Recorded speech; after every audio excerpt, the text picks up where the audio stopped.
Why, hello there, Rip City. Welcome into Blazers Game Day. Chris Burkhardt here with you up just outside Section 330 next to the Pines. So if you get here, come say hi. It's not like there's anything to talk about today. Nothing at all. Did anything big in the NBA happen? Oh, yeah, just half the players in the league, it feels like, ended up changing uniforms before the day was done. Today was NBA trade deadline day. And yeah, it was just a little bit exciting, to say the least. And your Portland Trailblazers, though? Not a lot of moves. In fact, none. They held pat today. They did not make a move, and I don't think that's necessarily a bad thing. We will hear from Joe Cronin here in just a little bit. He actually just talked in his press conference just now, just wrapped that up, and Chad Doing is doing some wonderful work behind the scenes, cutting up some audio for us so we can air that here too in case you missed it. So as soon as we get that audio, we'll play that for you. But, you know, he did say a few things. Like he said that they were fairly close in the pulling a few trades. It just kind of fell apart late, and they weren't, the deals just ended up not working the way they thought.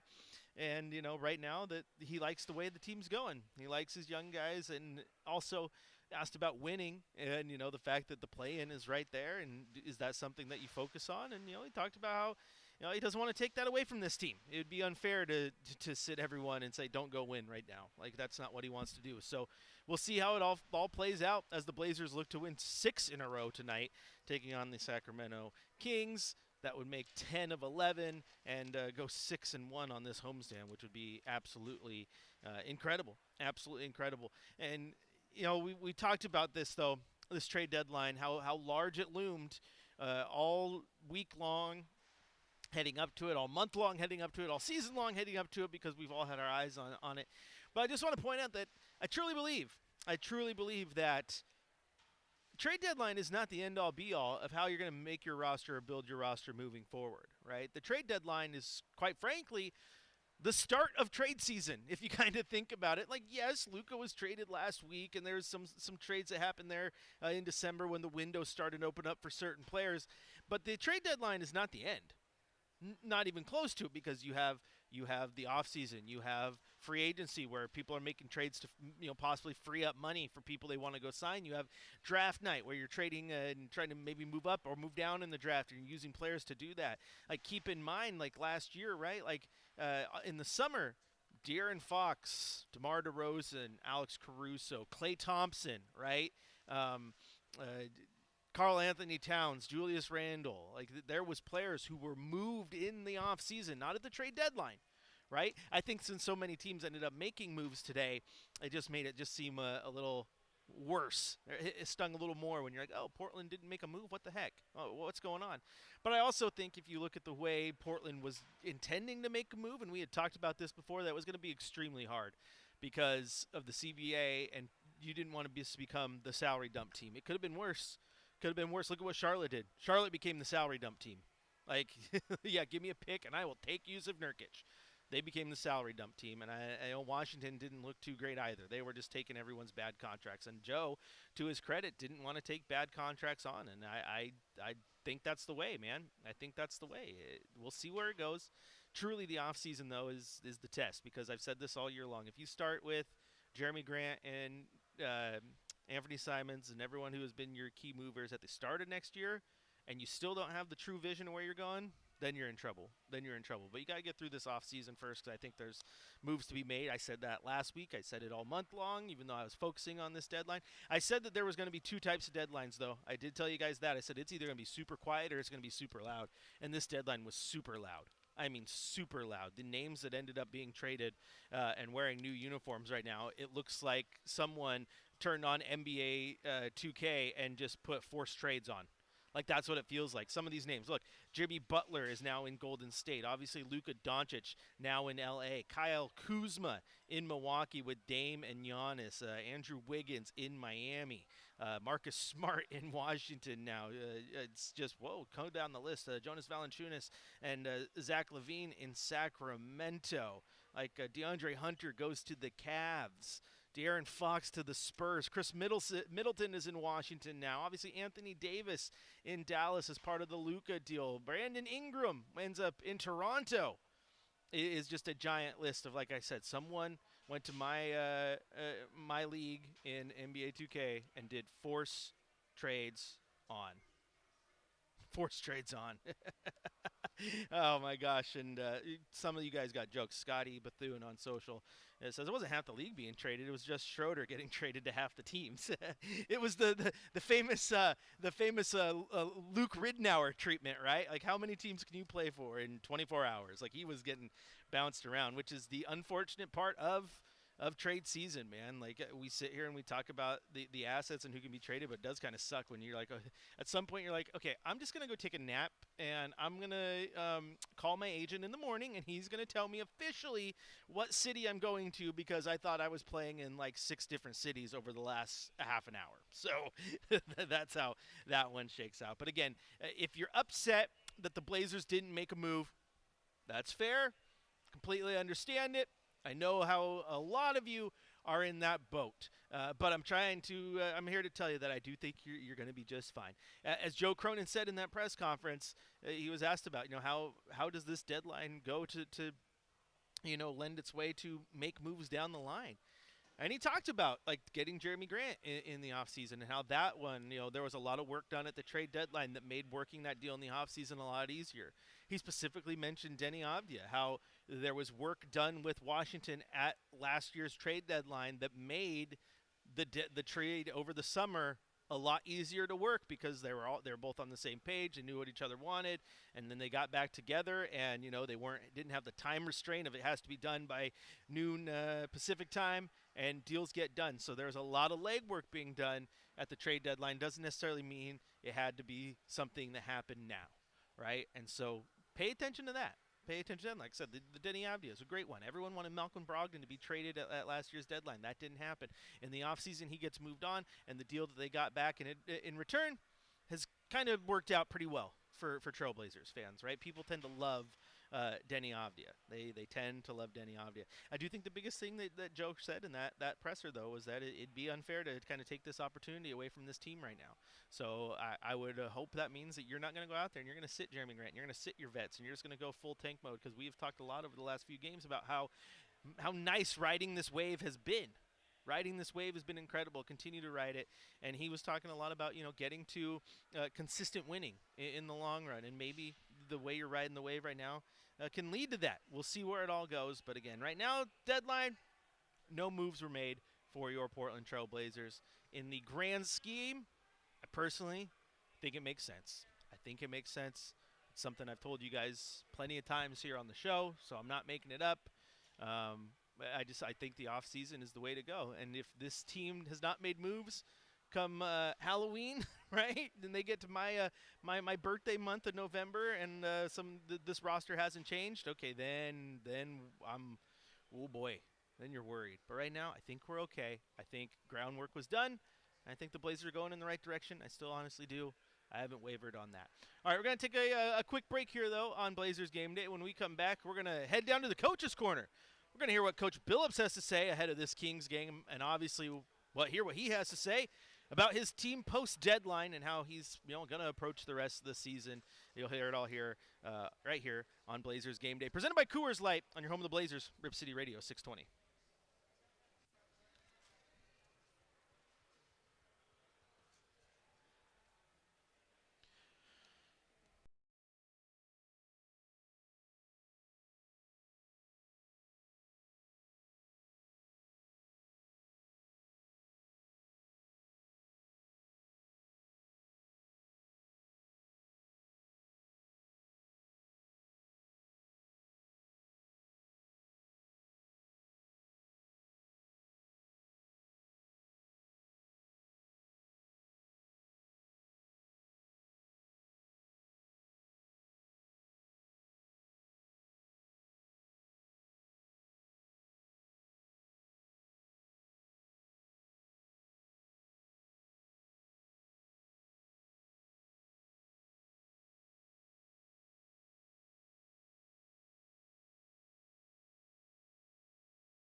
Oh, welcome back into Blazers Game Day. Chris Burkhardt here with you. Time now for the Coach's Corner.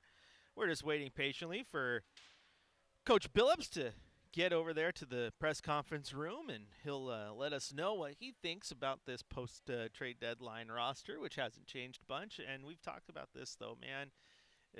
This team's been fun. It's super, super fun to watch as of late, and hopefully they can keep that play up tonight against Sacramento, because I would hope that they get to a point where, you know what, they don't mail it in. That's my biggest thing. We've lived through that a few times now. I just don't want to see, okay, now Jeremy Grant has a hangnail and he's going to miss the rest of the season. Like, I don't want to see that. You know what I'm saying? Oh, they're talking at the presser, so let's take a listen. You guys not doing anything. You have the exact same team moving forward. What do you think? Yeah, I'm happy with it, man. I'm happy with it. I love what we have. I love what we've been working on. I love I love how we're developing.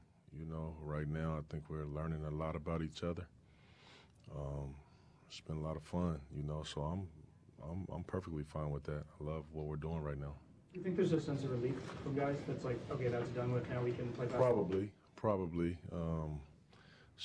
Somebody told me it was only 4 teams that didn't make a move, so I'm pretty sure the entire league feels the same way. You know, I can remember being in that position, and it's not over till it's over. And now, happily, it's over. You know, we can just kind of move on. How much does Joe consult with you about stuff around this time of year? Like, obviously it's him and his staff that make the final decisions, yes. But like, do they kind of keep you in, like, hey, we're thinking about this, what do you think? Yeah. Joe and I, we communicate very well, you know, always have, you know, so, yeah, that's never been a problem or issue. Same starters tonight? Yeah. Thank you. What's attributed in your mind to the turnaround, especially as of late, with your guys' success? Yeah. You know, I just think just the familiarity coming around, you know, we got so many guys contributing and playing well. I think, you know, no longer do our guys think about, like, who's getting it done. Let's just make sure it gets done, you know. Nobody's really caring about that, you know, who's scoring the most, who's this, who's closing the game, who's starting the game, who's this. Nobody's even worried about that. You know, they're just kind of worried about whatever we say that we're going to try to do, let's just try our best to do it and be happy for who is actually having their night and their day, you know. So it's been a lot of fun seeing that, you know, but to answer your question, I think that's been the biggest thing. So was that a big problem before? It was a little bit of an issue. I won't say a big problem, but it was a little bit of an issue. I think you always had that type of issue when you have, you know, your team is split up of really young guys and like vets, you know, that have been around, have been in the league, and had success. You know, it's always going to be a little bit of an issue. Were the young guys complaining, or the vets, or a mixture? Or? Nobody's complaining. I wouldn't say complaining, but, you know, you were a guy that averaged 20 a game, and now you're averaging 15, and you're saying, well, why? You know, where's my shots? You know, which is a normal thing. But when you're trying to play a little different, when you're trying to do it a little different, and you're trying to be different, some sacrifices and some compromises have to be made. And it takes time to, you know, kind of fall into that. Did the last few weeks make you feel a little more comfortable with no decisions being made today? I before we even started winning like this, you know, at this level, obviously y'all see me and hear me all the time. I've been very happy with the development of my guys and my team, and happy leading these guys. I love it. Like, they listen to me. I'm pretty sure they get tired of listening to me sometime, normally, in any coach and player situation. But I've been very happy with what we have, and especially in the position that we're in right now. You know, there's no pressure on us to go win 50 games and make the playoffs, and so why not find out what you actually have, you know? So I've been good with it before the win streak. Coach, I know Rob's been nicked up here and there, but I always figured he didn't play as much because you guys were trying to preserve him so he's healthy at the trade deadline. Now that that's passed, do you expect him to play more? It just depends on, it always depends. That's a really tough position for us, Jason. I mean, you got 3 starting centers. And like I always say, they're all centers. none of them are like four men for their centers. And I don't think that there's a team in the league that plays a rotation with three starting centers. And I know why they don't. It's just tough. So, that's something that we'll just continue to keep figuring out. Sometimes it might be Rob's day. I feel better about him against whatever team. And then sometimes it's Donovan. It's just kind of a game time decision type of situation. Were you guys careful with him, though, to preserve him for this? Yeah, I think you have to be. You got to be fair to him, with his history. But the one thing that I love about Rob is the games that he's missed this year, not one of them has been due to his knee, and that was what everybody was so worried about, and he worked his butt off to make sure that was stable and good. So we're definitely trying to be fair to him while also being fair to us as well. On those nights, do you tell him or Donovan, like, it's a DC night or it's a Rob night? Like, are you... I'm very communicative with my guys, yeah. It's one thing that they will all tell you.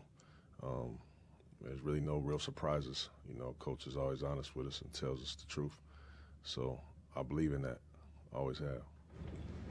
What's your read on Sacramento now with Zach? Small sample size, obviously, last night. Yeah, I haven't seen enough, but obviously very, very dangerous. You look at the offensive firepower that they have. They've added with Zach.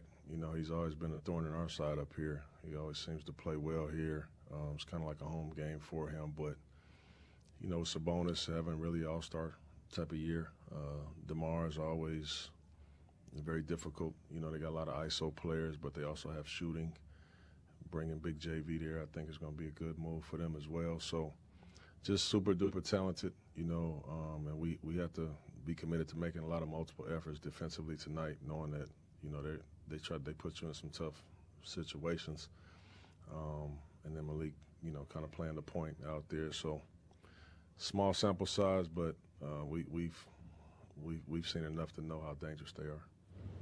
What's the message to the guys for the rest of the season? What's the message to the guys for the rest of the season after today? We don't even talk about the rest of the season, man. We just talk about the Kings, and just trying to keep getting better and better and just see where it takes us, bro. Thank you all. All right. Yeah, and there you hear Coach Billups ahead of tonight's game in Sacramento, which will be a good one. A new-look Sacramento team, right? As he mentioned, they got Jonas Valanciunas, Zach LaVine now, who, as he said, can be a thorn in their side, which I totally get, and I agree with, because he's pretty good. He's pretty good. He still knows how to score with the best of them, right? And I think you can take advantage, though, that this team is not the best defensively, and so the offense for the Blazers has been humming as of late. So can that continue tonight against Sacramento? And then for the Blazers defense, can they stop those guys? I'm out hot offensively, got out to a big lead, and I thought until the wheels fell off against the Pacers that it was that early 7-0 run that started the game that was the difference kind of the whole way. It felt like it was the whole way. That was the difference. And then all of a sudden the wheels fell off for Indy, and then they were able to push away. But you got to get out to these big leads early, and then you got to put pressure on them defensively, man. Force those turnovers, make everything hard for them. And that has been a key reason they've been able to win these games on this run right now, is because defensively they have made teams work. All capital letters. WORK. Work so hard. And it's not just Toumani Camara, right? Toumani Camara has been kind of the defensive guy all year long, but as of late, DA's been really good. Denny Avdia, also a DA, has been pretty good, right? Donovan Clingan coming in his spot minutes has been good. Robert Williams has been good. I thought in the last few games, a guy like Anthony Simons, who is always knocked for his defense, has been pretty good. Scoot's been really good, right? They're all kind of leaning into that same mentality, playing as a unit, and it's leading to good basketball. So we'll see what they can do here tonight against Sacramento. And I think something Coach said in that press conference was key, is the fact that, like, this team's not supposed to be here if you think about it. They're not. No one thought they were going to win 9 out of 10 games. They're 3 games, 3.5 out of the play-in. Still a lottery team at this point, but they have nothing to lose, right? There's no pressure. There's no pressure. This is supposed to be a lottery team. There's no pressure like, oh my gosh, we have to get into the play-in or this season's a failure, right? So just go out there and find out what you have. That's what he said. Go out there, find out what we got. Find out what we got. Put your best foot forward, find out what you got. I like that. I absolutely like that, man. It's the last few years, it's been sit what you got and then try to get what you can get from the guys that you sat. Go see what you got and truly decide where you want to go. And then use the offseason to make your choices.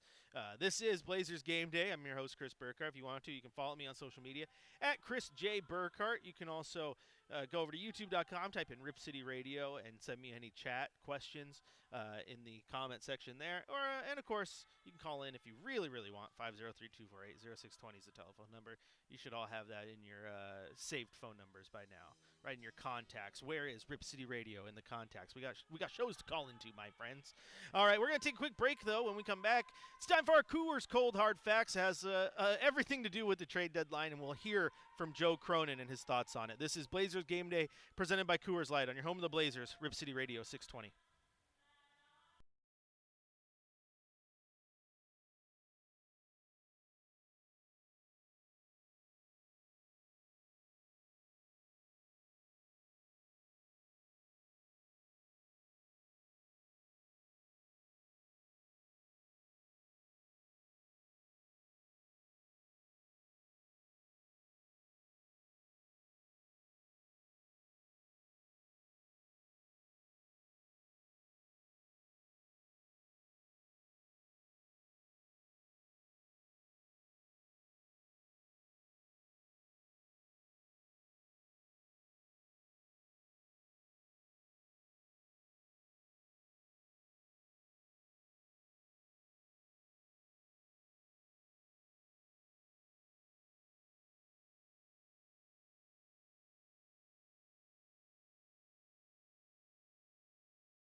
Welcome back into Blazers Game Day. Chris Burkhardt here with you. Time now for our Coors Cold Hard Facts, and it's just factual, and I've been saying this for a while now, that I just don't see the complete negative in the team not making a move today, because I just feel that Joe has always been off-season Joe. Okay, you can look at the Dame trade, off-season, Jeremy Grant, off-season, the Malcolm Brogdon, Denny, off season, right? It's where it goes, and trade deadlines can be used to make moves in the future too. They don't have to happen now. I think there was, if you kind of look at the way the NBA broke down today, there was two trains of thought. There was all the teams that are competing, who are trying to make some moves or think that they can get a guy that's going to help them win now. Look like Toronto, who's just a little bit better than Portland, but goes out and gets Brandon Ingram, right? Like, okay, I can see what they're doing. I don't know if I if I like it, but I see what they're doing. Or he could have been Washington and Charlotte, right, who went out there and just became a dumping ground. And no, I said Toronto was better than Portland. I had no idea what I was thinking out loud. But Portland is better than Toronto. But Toronto felt that the move made sense, right? So whatever, we're going to try to do it, right? But you could be like Charlotte and Washington, who just became a dumping ground. Oh, you want to get rid of Marcus Smart? Okay, I'll take it. Oh, you want to get rid of Yusuf Nurkic? Sure, we'll take it. Who else you want to get rid of? Hit me up. I got lots of room here in the storage closet, right? And so I don't necessarily think it was a bad thing. Now you look at the other teams that made some moves. Golden State's trying to be competitive now. They made the move for Jimmy Butler. Sacramento is trying to get some moves to get, they had to get rid of De'Aaron Fox because he wanted out, so they made some moves to keep the thing going. That's why they got Valanciunas and Zach LaVine, right? Kyle Kuzma, Chris Middleton flopped those because they thought that could help, that Kuzma could help them for what they wanted. Obviously Luka and AD, right? DeAndre Hunter over to Cleveland because it makes sense. A good scorer, good defender can help them. So there was the two trains of thought. There was make moves to get better now, or make moves to just take on bad contracts and do what you have. And the Blazers, being where they have been this whole time in the middle, just decided to stay right there. And I just don't think that's a bad thing. Because if you would have traded, try to get competitive, you're probably not there yet. And if you would have traded to take on just absolutely terrible contracts, why go back to square one?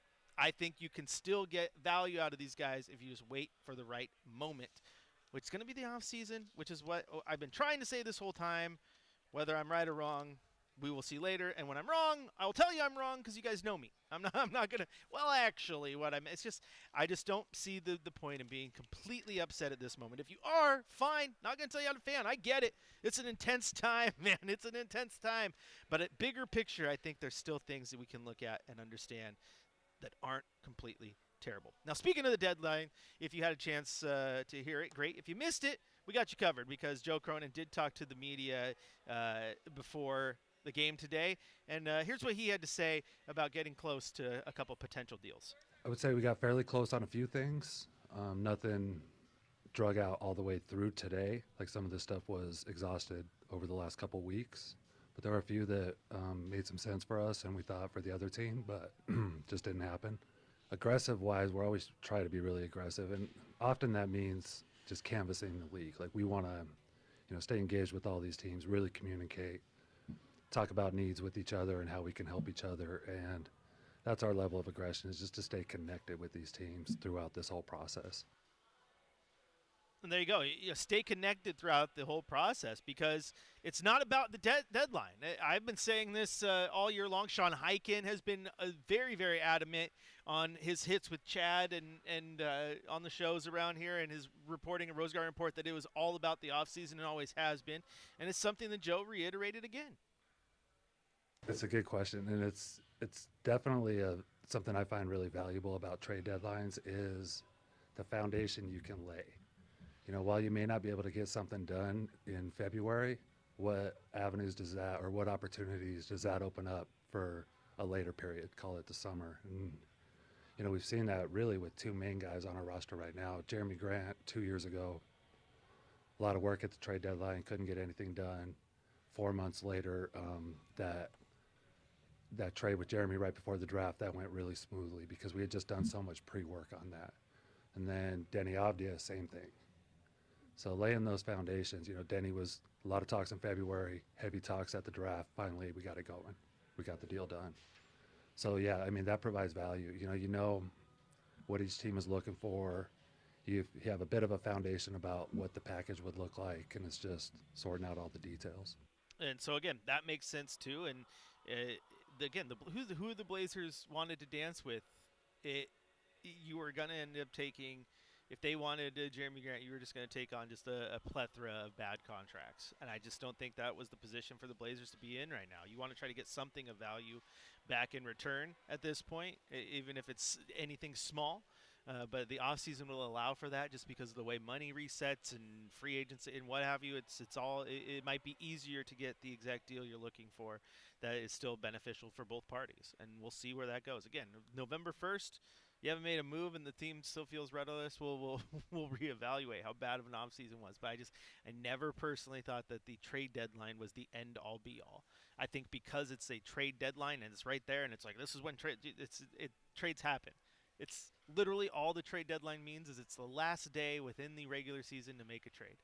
Doesn't mean it's the last day to make a trade ever, right? I think there's groundwork being laid, and I think that trades can still happen, obviously, in the offseason, just like Dro has done basically every year. Look like Neil, right? Neil, like some GMs have their wheelhouse, if you will. Neil, a trade deadline and buyout market. Who can this Rodney Hood guy, I'm going to get the best out of him. Oh, this Enes Kanter guy, going to get the best out of him midway through the season, right? Even the Nurk and Aflalo, those mid-season deals, right? It's just not Joe's thing. Joe does not like to get played. I mean, you saw that play out with the Dame and Miami thing, right? So I don't necessarily think it's a bad thing. I also thought it was interesting to think about how the team's been playing right now. They've won 9 of their last 10. They're the hottest team in the NBA. Did that impact what you were going to do in the trade market? I think our approach remained the same. We're heavily focused on the big picture. While we're happy about the way things are going, and of course, my job is to weigh that and make sure that I'm putting the right dynamics around this team, and I had to consider not rocking the boat, but big picture is way more important for me. I want to build a sustained winner, and the way we've played recently didn't really weigh on these decisions. So it didn't weigh on their decisions right now, which again makes sense. Maybe some people say he's lying, but you want a sustained winner and you want to set things up to win in the long run, and you're worried about the future, not the now. Like if this team was this good, maybe they would have been this good earlier, right? Like I've said, at some point you might just hit the brick wall and it all comes crashing down, and you get back to the Blazers of earlier in the season. But right now, riding the wave is fun. And speaking of riding the wave, he was also asked about his goals for the rest of the season. The goal for the rest of the season is really the goal from the beginning: continued growth. We've taken some good steps. We've got a lot more steps to take. We want to see those again individually and collectively. From our young guys and from our middle-aged vets to our older vets. Like these guys keep getting better together and individually. As far as our projection as a team and just what do we look like from a talent standpoint, that's our challenge always, is to keep accumulating talent, keep getting as high end as we can as far as the the players we're adding and the capabilities that these guys bring. And for me, a lot of that still comes with the development. Like we have a really talented group of guys that are capable of taking multiple steps. And for me, if they're playing well and they're getting better daily and they're learning how to win and build that winning competitive mentality, for me that's real progress for them. Yeah, and they're doing that right now, which is good. You love to see that the vets are playing well, which is always good, but the fact that the young guys are playing extremely well, and I don't think any of the vets playing is coming at the detriment to the young guys, is good. And finally, when it does come to trading and what you're looking for, Joe was asked about what they value, and not only in trades but just as a team. Here's what he had to say. Well, we value good players on good contracts who can contribute to this team long term. So value it depends on if you're trying to add or subtract. If you're trying to add, is that the right value? Is that the player that fits what we're trying to do, cap-wise, talent-wise, positionally, skill set-wise? And conversely, if you're trying to subtract, are you extracting enough value? Are you getting what you deem, the appropriate package back? Would you say you explored both of those directions? Yeah, always. So just trying to get the proper package back, long-term contracts with guys who can impact the team. Makes sense. Makes sense. I totally understand people who wanted moves who were irritated. I still think big picture. I get what's laid out there. This was what we were kind of told it was going to be a long time ago. It's not as if we were told that the trade deadline was going to be massive swings, and now all of a sudden there was nothing but misses. Like, this is kind of how we all anticipated this was going to play out. So it makes sense to me. And I still think there's a point in time where you bring the pitchforks, right? But I just don't think that time is now. I don't think that time is now. I don't. All right, we're going to take a quick break here on Blazers Game Day. When we return, enough of the deadline. Time to focus on this Sacramento team that's here in town. What do the Blazers have to do to get a win and continue this very, very hot streak that they have had here in recent weeks? Chris Burkhardt here with you. This is Blazers Game Day presented by Coors Light on your home, the Blazers, Rip City Radio 620.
Welcome back into Blazers Game Day. Time now for our keys to the game. And you know what? The key to the game is just go out there and show us what Blazer ball is all about at this point, okay? We've seen a very good run over this last 10 games. I would hope that continues tonight. I'm sitting here typing and deleting comments in a Trailblazers group chat we're in, because it's like, I get people are very upset that there was no moves to be made. But at the same time, take yourself away from that at the moment. Understand this team is playing really, really good basketball, right? And that's cool. That's good. That's great. You know what I'm saying? Like, you could sit. I mean, this is the complete opposite, because fans get equally as mad. We're like, oh my gosh, the Blazers suck so bad. They've lost 9 of their last 10 games. Or you're on the other side of that now. They are winners of 9 of their last 10. They're playing well, and the young guys are playing great. And I just want to see more of that tonight. I want to see the Blazers go out there and kind of like Chauncey said, there is no pressure to win for this team. So go show us who you are. Go show them who you are. I think that's what the Blazers need to do now and moving forward. And then see where the cards fall in the offseason, right? There's a reason that big trades happen then, okay? And they always have to, not just here at the trade deadline. This trade deadline happened to be a lot of moves, but again, sometimes trade deadlines come and go and they're extremely quiet. This one just happened to be loud, and the Blazers just didn't want to get in on the yelling. That's all. That's all. And again, I see the big picture here. I understand where they're trying to go with the offseason being more the focus. And so just go out there and prove that you have nothing to lose, that there is no pressure. And play like you've been playing those last 10 games, because I think that's a key to the last 10 games, is the fact that the team has looked like a team who, again, is just playing loose, playing free, playing for each other, and just enjoying and living in the moment. And I think we all need to do that too. I saw a comment from a fan earlier that said, I'm just tired of worrying about what the front office is doing. I'm just gonna enjoy this team that I love watching play. And that's what you should be doing. That's what you should be doing, because right now the basketball's fun. Basketball's fun. Now also, from just a box score stats thing, the Blazers, I think, need to continue to understand that their identity as of late has been being relentless defensively. And you have to, if you want to get a win against Sacramento, you have to come do that again tonight. You have to be relentless from start to finish. You have to feed off of guys like Toumani Camara and have great games, right? Defensively, you have to take Sacramento to task, man. You have to absolutely make them work and let them know who their Trailblazers are right now, and continue to build off that. Again, the Toumani performances, the Denny performances, the Scoot performances, they're making them work because they're playing such good defense, right? People are getting mad. I love the back and forth that Toumani's been getting in with players, and the mind game part of it, right? The mental part has been wonderful. So you just got to keep doing that. You got to keep doing that, and then you got a full plethora of centers tonight. We'll see who gets the lion's share of backup minutes, whether it's Robert Williams or Donovan Clingan. But especially when you get guys like Sabonis in there and DeRozan, who's a big guard too, you got to just win that rebound battle. Win the rebound battle, force the way defensively, and then just let everything else happen. If you go out there and lose a game, I'm not even upset, because it's all about how you play at this point. And I think the team's been playing great. Been absolutely playing great. I get it. Again, I get trade deadline is easy to cloud judgment, to get upset in the moment, but don't lose the fact that Scoot's been playing great, Shea's been playing great, Denny's been playing great, Two's been playing great, DA has been playing incredible, right? You know, we were talking about JG and Amp, but like DA, I don't know if DA is even a trade candidate anymore, if he ever was. But he's been playing great, so don't lose sight of that. Just enjoy that moment, man. It's great right now. Absolutely great right now. I like that. I like that. What are your keys to the game? Get in on the comments. YouTube.com, type in Rip City Radio, send your comments there. Tweet at me at Chris J. Burkhardt. Get in on the chat there as well. Tell me what your thoughts are, what your keys are. Kirk says, I thought we did okay at the deadline. Okay, my thoughts were picks 7 through 12 this upcoming summer with Grant or Rob with Jabbar. You know, I get what you're saying. I get that. I get that. The Orb says he's disinterested in the trade stuff. Every year it's just people losing their minds over something they have no input in. And Orb, I get what you're laying down there too, man. That's the thing. You can't control that. You cannot control what Danny Ainge or Pat Riley or Joe Cronin do, or what they think is best. But what you can control is your fandom, man.